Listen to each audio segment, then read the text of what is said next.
BTech, BSc agriculture join అవ్వాలనుకుంటున్నారా? అది కూడా 100% ప్లేస్మెంట్ గ్యారంటీతో. జీడీ గోన్కా యూనివర్సిటీ, హర్యానా. అమరావతి మహిళలపై అనుచిత వ్యాఖ్యల వ్యవహారంలో సీనియర్ జర్నలిస్ట్ కొమ్మినేని శ్రీనివాసరావుని అరెస్ట్ చేశారు. అయితే ఫిర్యాదు ఏంటి, ఏ అంశాల కింద, ఏ సెక్షన్ల కింద కేసు బుక్ చేశారు ఒకసారి విశ్లేషిద్దాం. ఇది ఎఫ్ఐఆర్ కాపీ. కొమ్మినేని శ్రీనివాసరావుని అరెస్ట్ చేయడానికి సంబంధించి పోలీస్ అధికారులు కేసు నమోదు చేసినటువంటి అంశం, కానీ దానిలో ఏ సెక్షన్స్ ఉంటాయి ఇక్కడ చూస్తే క్లియర్గా ఇందులో మెన్షన్ చేశారు. అలానే ఫిర్యాదు ఎవరు చేశారు ఆ డేటా కూడా ఇందులోనే ఉంది. మొత్తం సెక్షన్స్ ఇక్కడ నంబర్స్ కనిపిస్తున్నాయి. సెక్షన్ 79, 196 ఆఫ్ 1, 353 ఆఫ్ 2, అలానే 299, 356 ఆఫ్ 2, 61 ఆఫ్ 1 బిఎన్ఎస్. ఇవన్నీ కూడా బిఎన్ఎస్కి సంబంధించినటువంటి సెక్షన్లు. ఇది 67 ఐటీ యాక్ట్ 2000, 2008 ఇది ఐటీ యాక్ట్ కిందకు వచ్చేది. అలానే 3 of 1 you SC ST protection act ఇది. సో ఈ సెక్షన్ల మీద కింద కొమ్మినేని శ్రీనివాసరావు మీద కేసు నమోదైంది. ఈ కేసు కూడా నిన్న తుళ్ళూరులో ఇది రిజిస్టర్ అయింది, ఈ ఎఫ్ఐఆర్. సో ఇది తుళ్ళూరు అంటే అమరావతి రాజధాని, గుంటూరు జిల్లా తుళ్ళూరు రాజధాని కోర్ ఏరియా అనమాట. ఆ ప్రాంతానికి చెందినటువంటి వాళ్ళు ఇచ్చినటువంటి ఫిర్యాదు మీద ఈ కేసు నమోదైంది. ఒకసారి చూద్దాం ఫిర్యాదులో ఏమి ఇచ్చారు, ఏ అంశాలని మెన్షన్ చేశారు. కొమ్మినేని శ్రీనివాసరావు గారి మీద కంప్లైంట్ ఇచ్చినటువంటి వాళ్ళ పేరు Kambampati Sirisha. So daughter of father or husband అని ఉంది. సో మాదిగ సామాజిక వర్గం. కేసుకి సంబంధించిన వివరాలు, ఏమేమి అంశాలను కంప్లైంట్ చేశారు. ఇందులో 2 సీరియల్ నెంబర్ 1 వివిఆర్ కృష్ణరాజు ఎవరైతే కామెంట్స్ చేశారో ఆయనకు సంబంధించినటువంటి వివరాలు కొన్ని బ్లాంక్లు ఉన్నాయి. రెండోది కొమ్మినేని శ్రీనివాసరావు సీరియల్ నెంబర్ 2, 3లో చూస్తే సాక్షి టీవీ మేనేజ్మెంట్. ఈ మూడింటి మీద కంప్లైంట్ ఇచ్చారు. దీనికి సంబంధించినటువంటి కంప్లైంట్ వివరాలు కూడా ఇందులో ఉన్నాయి. ఆ కంప్లైంట్కి సంబంధించిన అంశాలను ఒకసారి చూద్దాం. ఇది పోలీసులు డేటా కోసం రాసుకున్నటువంటి అంశం. కంప్లైంట్ని చూస్తే తుళ్ళూరు పోలీస్ స్టేషన్ వారికి కంబంపాటి శిరీష వైఫ్ ఆఫ్ వెంకటేశ్వరరావు, రాయపూడి గ్రామం, తుళ్ళూరు మండలం, గుంటూరు జిల్లా నుంచి రాసినటువంటి ఫిర్యాదు ఇది. నేను రాయపూడి గ్రామానికి చెందిన మాదిగ కులస్తురాలిని. నేను అమరావతి రాజధాని దళిత రైతు జేఏసీ నాయకురాలిని. అలానే 6/6/2025 తేదీన సాక్షి మీడియా ఛానల్లో లైవ్ విత్ కేఎస్ఆర్ కార్యక్రమంలో పాల్గొన్న కృష్ణరాజు, కొమ్మినేని శ్రీనివాసరావులు అమరావతి దేవతల రాజధాని కాదు, అమరావతి వేశ్యల రాజధాని అని, దాని చుట్టుపక్కల ఎయిడ్స్ వ్యాధిగ్రస్తులే ఉంటారని అసభ్యకరంగా, అవమానకరంగా, దురుద్దేశపూర్వకంగా ఒక పథకం ప్రకారం వ్యాఖ్యానించారు. నా వ్యాఖ్యలు అన్నీయు, పై వ్యాఖ్యలు అన్నీయు సాక్షి యాజమాన్యం యొక్క ప్రోద్బలంతోనే జరిగినవి. పై సంఘటనే కాకుండా ఇంతకు ముందు కూడా సుమారు 10 సంవత్సరాల నుంచి సాక్షి పత్రిక, సాక్షి ఛానలు రాజధాని అమరావతిపై కక్ష కట్టి ఒక పథకం ప్రకారం అమరావతి అభివృద్ధిని ఏదో విధంగా ఆటంకపరచాలనే దురుద్దేశంతో సాక్షి పత్రికలో, ఛానల్లో వివిధ వ్యక్తులకు డబ్బులు ఇచ్చి టీవీ డిబేట్లకు తీసుకుని వచ్చి రాజధాని అమరావతిపై విషం చిమ్మించడం జరుగుతున్నది. ఈ క్రమంలో భాగంగా ఒకసారి రాజధాని నందు ఇన్సైడర్ ట్రేడింగ్ జరిగిందని ఒక దుష్ప్రచారం. ఇది రాజధాని కాదు శ్మశాన వాటిక అని మరొకసారి, ఇది రాజధాని కాదు ఎడారని ఇంకోసారి, చిన్న వర్షానికి కూడా మునిగిపోతుందని ముంపు ప్రాంతమని సాక్షి ఛానల్లో ఒక పథకం ప్రకారం రాజధానిపై దుష్ప్రచారం చేస్తున్నారు. అలానే దీనిలో ఇంకొన్ని అంశాలు ఏం మెన్షన్ చేశారో ఒకసారి చూద్దాము. విషం చిమ్మి రాజధాని పైన అమరావతి అభివృద్ధిని ఆపి ఆంధ్రప్రదేశ్ ప్రతిష్టకి భంగం తీసుకొచ్చేటువంటి ప్రయత్నాలు వైఎస్ఆర్సీపీ పార్టీకి మేలు కలిగించాలనే ఉద్దేశంతో సాక్షి టీవీ యాజమాన్యం వారు ఒక కుట్రపూరిత ప్రచారం చేస్తూ ఉన్నారు.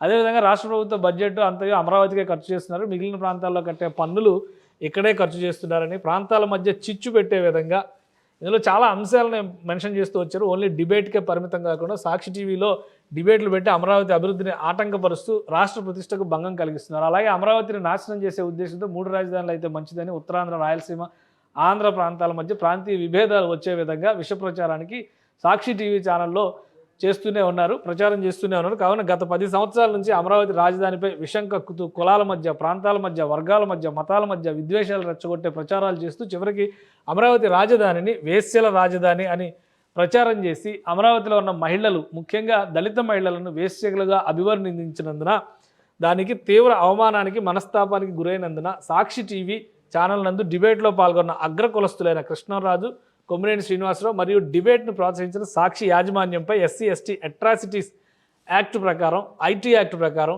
టెలివిజన్ రెగ్యులేషన్ యాక్ట్ ప్రకారం మరియు బిఎన్ఎస్ యాక్ట్ ప్రకారం తగు చర్యలు తీసుకుని రాజధాని మహిళల ఆత్మగౌరవాన్ని కాపాడవలసిందిగా కోరుతున్నాను అని ఇది రాసిన కంప్లైంట్. ఇది దీని ఆధారంగా కేసు కట్టారు కాబట్టి సెక్షన్స్ అన్నీ కూడా అవే సెక్షన్స్ ఉన్నాయి. ఇది పోలీస్ స్టేషన్ ఆఫీసర్ తీసుకున్నటువంటి నిర్ణయం. ఇది మొత్తం మీద ఈ అంశం పైన పెట్టినటువంటి సెక్షన్స్, అంటే చాలా సెక్షన్స్ పెట్టారు ఇక్కడ. ఈ సెక్షన్స్ ఏం వర్తిస్తాయి, ఏ అంశాలని మెన్షన్ చేస్తాయి అది కూడా ఒకసారి చూద్దాం. ఇన్ని సెక్షన్స్ ఉన్నాయి కదా, ఈ సెక్షన్స్ ఎందులో ఏ సెక్షన్ వస్తుంది ఒకసారి చూద్దాం. మొదట సెక్షన్ 79 బిఎన్ఎస్ అంటే భారత న్యాయ సంహితలో ఉన్నటువంటి సెక్షన్ 79 ఏం చెప్తుంది అనేది చూద్దాం. దుష్ప్రచారం, తప్పుడు ఆరోపణల ద్వారా ఇతరుల పరువుకి నష్టం కలిగించడం, అంటే ఇది ఒక డిఫమేషన్ యాక్ట్ కింద మనం చూడాల్సి ఉంటుంది. ఉదాహరణకు మహిళలపై అసభ్య వ్యాఖ్యలు చేయడం దీని పరిధిలోకి వస్తుంది కాబట్టి సెక్షన్ 79 పెట్టారు. ఇక రెండోది సెక్షన్ 196(1) బిఎన్ఎస్. దీని ప్రకారం భారత న్యాయ సంహిత ప్రకారం మత విద్వేషాలు రెచ్చగొట్టడం, promoting enmity between groups on grounds of religion, race, caste etcetera. కాబట్టి ఈ అంశంలో ఈ ప్రత్యేకంగా ఈ వ్యవహారంలో చేసినటువంటి వ్యాఖ్యలు ఖచ్చితంగా కులాల మధ్య, మతాల మధ్య ఆ ప్రస్తావన కూడా జరిగింది ఆ డిబేట్లో అనేటువంటివి ఉన్నాయి కాబట్టి డిబేట్లో ఉన్న అంశాల ఆధారంగా ఈ సెక్షన్ కూడా పెట్టారు. ఇక 353(2) బిఎన్ఎస్ సెక్షన్ ప్రభుత్వ అధికారులని వారి విధుల నుంచి అడ్డుకోవడం, assault or criminal force to deter public servant from discharge of duty. So దీనికి సంబంధించి అంటే ప్రభుత్వానికి సంబంధించి ముఖ్యంగా అమరావతికి సంబంధించి నిర్మాణ పనులు ముందుకు వెళ్ళేదానికి ఆటంకం కలిగించేలాగా తప్పుడు ప్రచారం చేస్తున్నారనేటువంటి వ్యాఖ్యలు ఉన్నాయి కాబట్టి ఈ సెక్షన్ కూడా ఇది అట్రాక్ట్ చేస్తుంది అనేది అందులో పెట్టినటువంటి సెక్షన్స్. ఆమె రాసినటువంటి ఫిర్యాదు, పోలీసులు పెట్టినటువంటి సెక్షన్స్. సో లీగల్గా ఆ సెక్షన్స్ ఏం చెప్తున్నాయి ఇది మాత్రం మనం అనాలిసిస్ చేస్తున్నాం. ఇప్పుడు 299 ఆఫ్ బిఎన్ఎస్ ఇది ఏం చెప్తుంది, అనుమానాస్పద వధ ఉద్దేశంతో culpable homicide not amounting to murder, అంటే ఉద్దేశపూరితంగా దానికి సంబంధించినటువంటి దాన్ని తప్పుడు ప్రచారంతో ఇబ్బంది పెట్టడం, అంటే ఇది ఒక తీవ్రమైన సెక్షన్. ఇందులో ఎవరైనా ప్రేరణతో మానసిక హింస లేదా తీవ్ర మానసిక దుస్థితికి నెట్టే ప్రకటనలు చేస్తే ఇది వర్తించవచ్చు. సో ఇక్కడ వేశ్యల రాజధాని అనేటువంటి మాట చాలా తీవ్ర మనోవేదనకు గురి చేసేటువంటి అంశంగా దీన్ని చూడాలి. అమరావతి మహిళలు దీనిపైనే తీవ్ర అభ్యంతరం వ్యక్తం చేస్తున్నారు కాబట్టి ఈ 299 ఆఫ్ బిఎన్ఎస్ సెక్షన్ కూడా వర్తిస్తుంది అనేటువంటి ఉద్దేశంతో పోలీసులు ఈ సెక్షన్ నమోదు చేసినట్టుగా కనిపిస్తుంది. అలానే 356(2) బిఎన్ఎస్ స్త్రీలను బెదిరించడము, అసభ్యకరంగా మాట్లాడడం, అవుట్రైజింగ్ modesty of women likely equivalent to old IPC 354 section అనమాట. ఐపీసీ 354లో ఏది ఉందో అదే ఇక్కడ 356(2) బిఎన్ఎస్ సెక్షన్లో వస్తుంది. అలానే 61(1) బిఎన్ఎస్ అక్రమ సమావేశాలు, రెచ్చగొట్టే ప్రకటనలు, likely relating to unlawful assembly or incitement confirmation awaited from final BNS version. అది ఈ సెక్షన్ గురించి ఇంకా కొంచెం క్లారిటీ రావాల్సి ఉంది. ఇక ఐటీ సంబంధించినటువంటి సెక్షన్స్ కూడా చూద్దాం. IT sections information technology act 2008లో చేసినటువంటి యాక్ట్ ఇది. దానిలో 61 ఐటీ యాక్ట్ ఏం చెప్తుందంటే అశ్లీల సమాచారం పంచడం, ప్రచారం చేయడం, publishing or transmitting obscene material in electronic form. తప్పుడు మాటలు, తప్పుడు వీడియోలు, తప్పుడు దృశ్యాలు ఇలాంటివి ప్రమోట్ చేసినా కానీ ఈ సెక్షన్ వర్తింపజేయచ్చు ఐటీ యాక్ట్. దీంతో మీడియా ఇంటర్వ్యూలో అసభ్యకరమైన వ్యాఖ్యలు చేస్తే ఫిర్యాదు చేయవచ్చు. అలానే ఎస్సీ ఎస్టీ అటు వర్గాలపై దౌర్జన్యాల నివారణ చట్టం SC ST POA act 1989.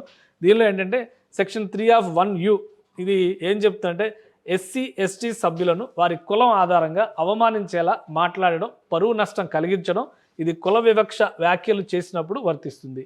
So ఇందులో ఈ అంశాలన్నింటిని కూడా మెన్షన్ చేశారు. ఈ ఎస్సీ ఎస్టీకి సంబంధించినటువంటి చట్టాన్ని కూడా అమలు చేయడానికి ఈ దీనిలో ఈ ఎఫ్ఐఆర్లో నమోదు చేశారు కాబట్టి ఈ సెక్షన్ కూడా ఉంది కాబట్టి వీటన్నిటిని ఈ సెక్షన్స్ అన్నీ కూడా ఇందులో కొన్ని నాన్ బెయిలబుల్ సెక్షన్స్, ముఖ్యంగా SC ST section non bailable sections కాబట్టి నేరుగా అరెస్ట్ చేశారు. నాన్ బెయిలబుల్ అరెస్టులు చేసినప్పుడు ఏం జరుగుతుందంటే వీళ్ళు ముందస్తు బెయిల్కి అసలు స్కోప్ ఉండదు. తర్వాత బెయిల్ రావడానికి కూడా కనీసం 90 రోజుల పాటు లోపలే ఉండాల్సినటువంటి పరిస్థితి ఉంది. 90 రోజుల వరకు బెయిల్కి అప్లై చేసేటువంటి అవకాశాలు కూడా ఉండకపోవచ్చు. సో ఇందులో చాలా ఫ్యాక్టర్స్ ఉన్నాయి.